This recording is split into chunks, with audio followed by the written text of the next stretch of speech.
இந்த மாதம் முழுவதும் நமக்கு என்ன செய்யும்?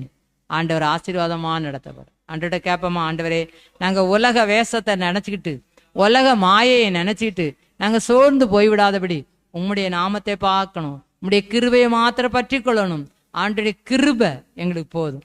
ஆண்டவர் பவுலை பார்த்து சொல்றாரு, என்ன வியாதியோ அது சரியான திட்டமா நமக்கு தெரியாது. ஆனா அவர் ஜெபிக்கும் பொழுது 3 முறை ஜெபிச்சிருக்கிறாரு. ஆனா அவர் கிடைச்ச பதில் என்ன தெரியுமா?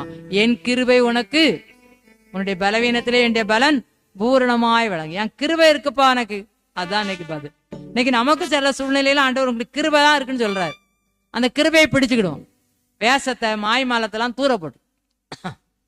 ஆண்டவரே உங்களுடைய கிருபை எங்களுக்கு தாங்க, உங்களுடைய கிருபை போதும் அப்பா, உங்க கிருபை எங்களை தாங்கட்டும், உங்க கிருபை எங்களை தப்ப வைக்கட்டும், உங்களுடைய கிருபை எங்களை ஆசீர்வதிக்கட்டும். இந்த கிருபையினால் நாங்கள் ஆசீர்வதிக்கப்பட்டவர்களாக வாழ எங்களை நடத்துங்கப்பா, எங்களை நடத்த